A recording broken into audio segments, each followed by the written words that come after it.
ত্যাগী নেতা কর্মীদেরকে বিএনপির পক্ষ থেকে যেন মনোনয়ন দেয়।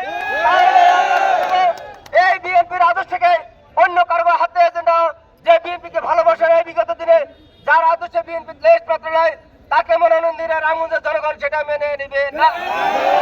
এই বলে আজকের এই প্রচার অভিযানে যারা যোগদান করেছেন সকল রামগঞ্জের বিএনপি একটা আদর্শিক দল হিসাবে প্রতিষ্ঠিত ছিল বিগত দিনে। আমরা মনে করি এই ঘাটিতে আমাদের দলের আদর্শ, আমাদের দলের উদ্দেশ্য যারা ভালোবাসে, আমাদের দলে যারা ত্যাগী নেতা কর্মী রয়েছে, আমাদের দলের যে সমস্ত ত্যাগী নেতারা বিএনপির মনোনয়ন প্রত্যাশী তাদেরকে আগামী দিনে মনোনয়ন দিবে। আমরা ইতিমধ্যে লক্ষ্য করেছি 237টা আসনে মনোনয়ন প্রকাশ করলে আমাদের বিএনপির ভারপ্রাপ্ত চেয়ারম্যান এই লক্ষ্মীপুর এক রামগঞ্জের আসন এখন পর্যন্ত প্রকাশ করেন নাই।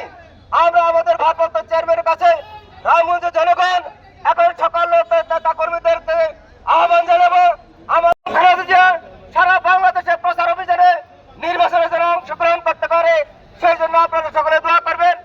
আরো দোয়া করবেন বিএনপির ভারপ্রাপ্ত চেয়ারম্যান, আগামী রাষ্ট্রের বিএনপির ভারপ্রাপ্ত চেয়ারম্যান যারা তারেক রহমান যেন বাংলাদেশে এসে সশরীরে বাংলাদেশের জনগণের জন্য গণতন্ত্রের জন্য বিগত দিনে যেমনিভাবে আন্দোলন সংগ্রামে নেতৃত্ব দিয়েছে আমাদের নেতা বিএনপির ভারপ্রাপ্ত চেয়ারম্যান যারা তারেক রহমান বাংলাদেশে এসে যেন এই গণতান্ত্রিক ভাবে বাংলাদেশে প্রতিষ্ঠানের রূপ দেওয়ার জন্য আগামী জাতীয় সংসদ নির্বাচনে যারা অংশগ্রহণ করতে পারে, প্রচারণা অংশগ্রহণ করতে পারে সেই জন্য আপনারা দোয়া করুন সকলেই। আজকের এই দিনে